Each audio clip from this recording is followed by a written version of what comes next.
So we're gonna have one Khorramfar, and these songs are really the role of hydro energy storage in our system with large renewable penetration in those circuits. Just a little bit of announcement. With our slow start and a lot of questions for all these previous speeches, we still want to give you 20 minutes. So I'm break this up to 10 minutes instead. I think that's fair game. Thank you. Thank you. Good morning, everybody. I'm Rahman Khorramfar. I'm a postdoc here at MIT24 and Leeds, and this is a joint work with colleagues in Turkey and University of Iowa. So this project born out of our conversation with Professor Kocaman from Turkey, who has a lot of experience in planning and optimization for pump hydro in developing countries, in India and some countries in the Middle East. So in this conversation, we thought about how can we go beyond the current tools and planning system and make it more robust towards the climate uncertainty, as well as make it more informed to the governments and to entities that want to establish pump hydro or hydropower stations in a region. So let's look at the world gross electricity production by source in 2019. The majority of the current portfolio comes from the fossil fuel generation in developed countries. It is around 60%. In developing countries, it is more than 70%. Electric and heat production is responsible for 44% of all the energy-related emissions, among which coal has the highest share of 70%. So as we can see here, hydropower currently accounts for 16% of the global electricity generation, mostly in the developed countries. And of course, as it is the theme of this symposium, we need significant reduction in power generation from combustible fuels in coming decades. So what are the advantages of hydropower? Why a government has to pursue and care about planning for hydropower? It has several major advantages. It is renewable, it is clean and cheap source of energy compared to other sources of energy. It is dispatchable and can store power to complement intermittent wind and solar power, which makes its role more salient in coming decades. It is a very low operating and maintenance cost facility. And also it has some side advantages such as flood risk reduction, irrigation support, and some other like entertainment and providing vegetation and some other factors, advantages. But it also comes with disadvantages. So to start off, it has very, very large investment costs. Sometimes the design and carrying out the operation is very complex. It requires a lot of processes. And also it takes sometimes more than 10 years, a decade to build these kind of facilities and stations. And this commissioning time can be a lost opportunity for other facilities and other perhaps renewable energy that can be installed in the meantime. It can damage the surrounding environment and disrupt the ecosystem. This has been, there is a lot of debates in developed countries surrounding the development of the hydropower stations. And also, of course, it comes with societal impacts and social acceptance. Sometimes, specifically, especially in the populous developing countries, like in India, some African countries, government has to move some entire villages, several entire villages, in order to build these hydropower stations. And it is not easy at all to convince local population to move out in order to these hydropower stations. So the question is, invest or not? The general answer from the leading organizations, international organization, is yes, consider investing, but it very much depends on the context, geography, the political system, and many other factors. International Energy Agency argues that it is the backbone of the low carbon electricity generation, provides almost half of the worldwide low carbon generation today. Hydropower could double its contribution by 2050, majority of which can be established in developing countries, reaching 2,000 gigawatts of global capacity and over 7,000 terawatt hours.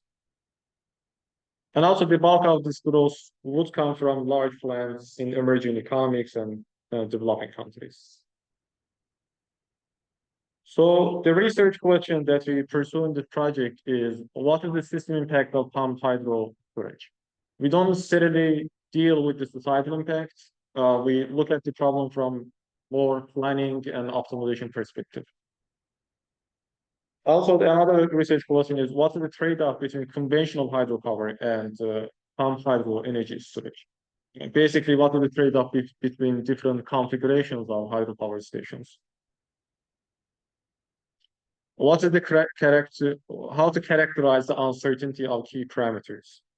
So as we will see in coming slides, the flow to the reservoir is the main determinants of the decision. Then how can we characterize this uncertainty reservoir?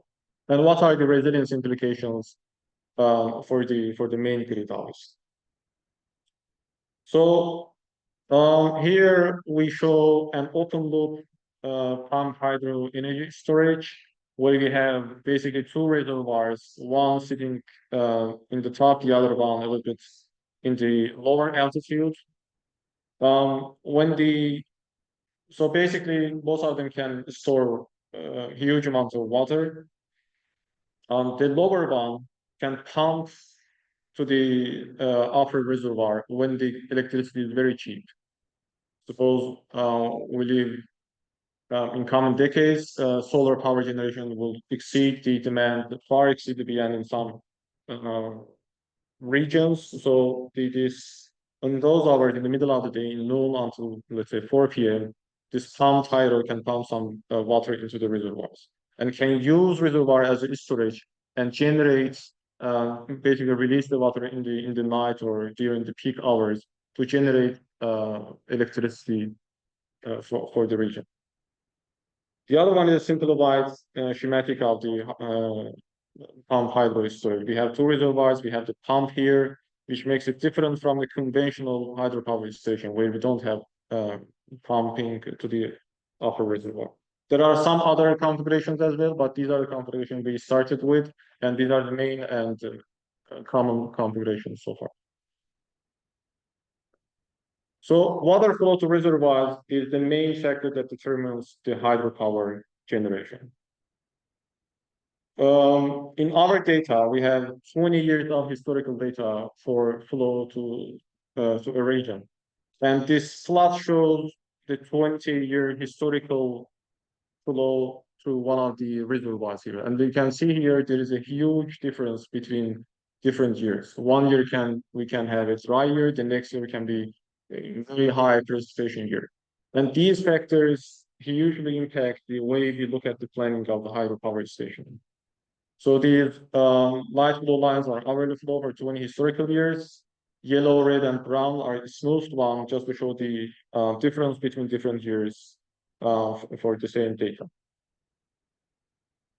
So looking at these graphs and experience of the colleague in planning the hydropower, we thought about how can we characterize this uncertainty. So there are many ways, but the most successful ones are stochastic programming and distribution robust optimization. And the other question that we wanted to include in our planning is that different governments, different entities have different risk awareness when it comes to planning. Developing countries have very different risk awareness than the developed countries. And among the countries and for a region, this risk-taking capacity of the entity differs greatly. So we also wanted to account for the risk, so at least have some signal of the risk in the planning process as well. And we for the current setup, we have the conditional value at risk. We consider one planning horizon. This is essentially the future year. Let's say if the government has the decarbonization goal for 2040 or 2050, we consider that a specific year.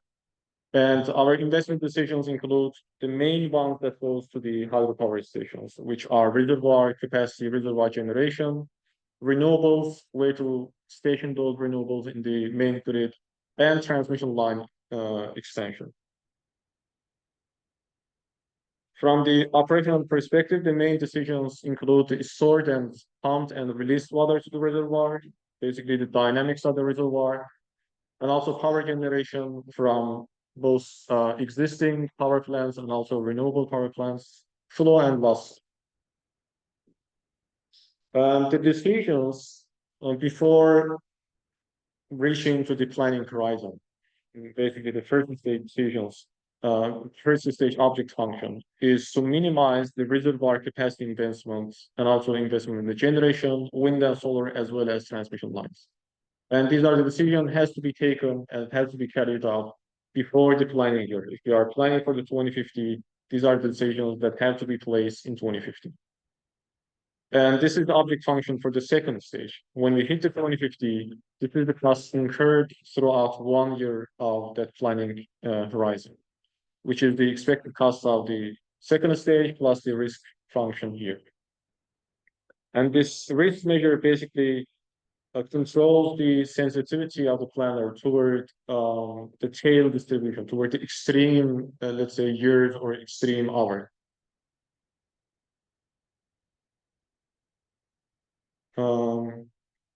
So the second stage minimizes the generation from thermal existing combustible fossil fuel generations. And it comes with the cost, and this cost can both represent the variable operating and maintenance, as well as can represent the carbon tax, can include the carbon tax. And also, of course, we want to minimize the loss load in the system and satisfy all the load up. And constraint without going to symbols, they include water flow, balance of reservoir, and also balance for the power, power flow limit, and some other DC power flow dynamics that govern the main grid behavior.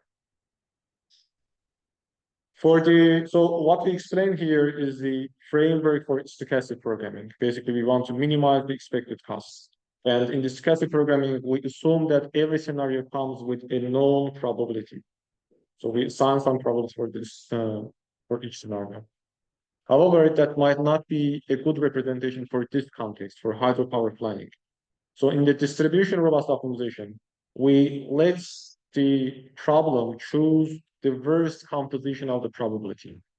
Basically, we let the problem to hedge against the worst scenarios that can happen to the system.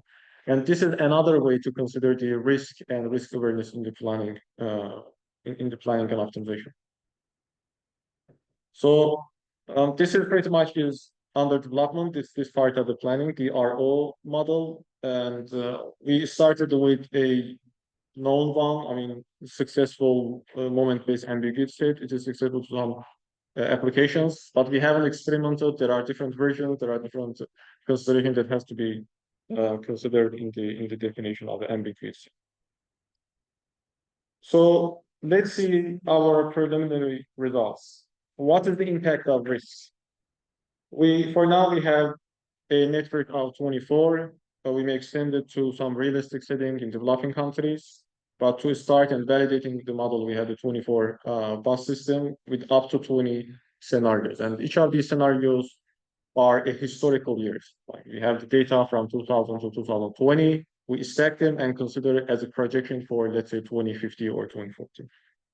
As lambda decreases or as alpha increases, the decision maker becomes more risk averse. As we can see here, the total cost increases as the decision maker tends to be more risk averse. And we see it's directly correlates with the thermal generation. Why thermal generation? Because it's dispatchable, and in the extreme cases, we can easily produce from thermal generators to hedge against the uncertainty and to avoid the loss. The last two dots also we increase the risk awareness by the means of alpha here, and we see the same similar impact that the total cost increase, thermal generated increase. However, the impact on transmission line and total reservoir capacity is not as consistent for the total cost and generation. And that is because there are other factors that goes to the decisions when it comes to transmission line. There is the aspect of renewable generation and some other grid topology and some other factors. So what is the impact of increasing the uncertainty in the model in stochastic programming. As we increase the number of scenarios in the stochastic programming, we don't necessarily get a higher cost system. And that is because that is kind of forthcoming of the stochastic programming. Is the probabilities are given, so we may end up starting with the worst case scenario, like in this one, um, and incur a higher cost. But as we include more scenarios, the impact of this worst case scenario can dilute over time and over the many scenarios. And we also still see that there is a high correlation between thermal generation and total cost, which is the main driver of the problem outcome. So other results are not shown here. They are pretty much under development. We don't have decisive insights from the other results. So the takeaway so far is that the risk awareness of the decision maker plays a crucial role in pump hydro energy storage sizing and other decisions, investment decisions. In stochastic programming, increasing the stochasticity, introducing more uncertainty, does not necessarily increase the total cost, as we see in the example. For the next step, we want to explore the correlated impact of flow and demand and supply.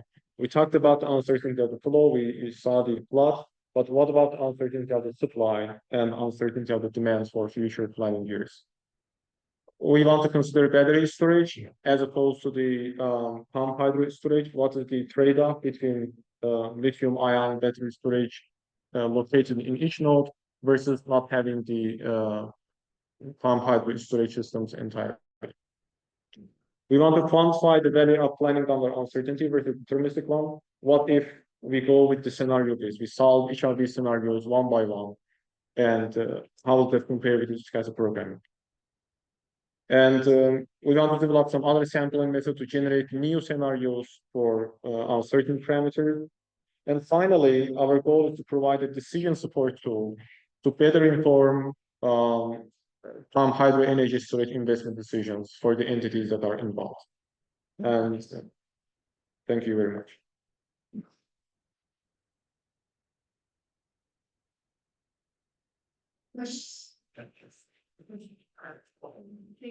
Just a question, where was presented as if we should expect that the increase in the number of scenarios would increase total cost? We don't expect to just show an unintuitive result here. I mean, in many settings, introducing more uncertainty in the stochastic programming framework may increase or most probably increase the total cost. But what we see here specifically, we chose an unintuitive result here to motivate the use of the DRO. What we argue here is that stochastic programming can sometimes give us some distorted outcomes. So this is the motivation basically for the DRO and considering some other perhaps versions of the stochastic programming. But this is not a general term. We show here an example that this can happen.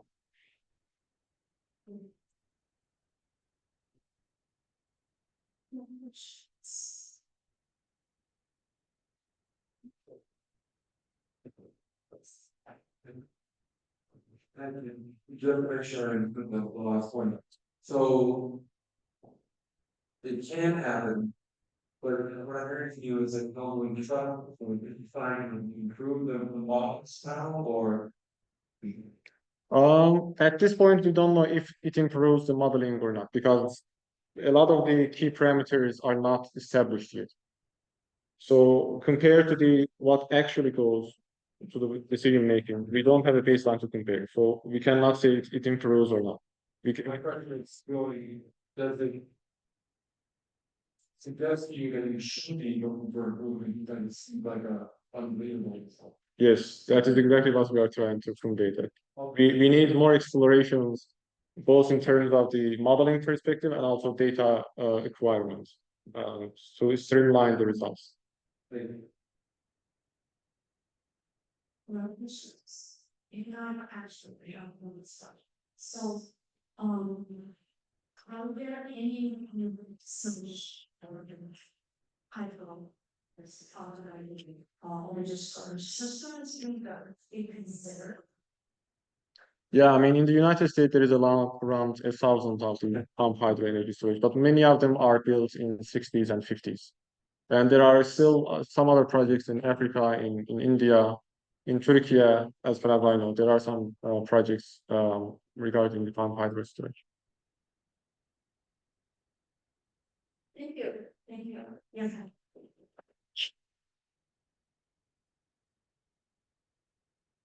So our session will be back here for 5. That's cool. Just as a nice. I'm fine.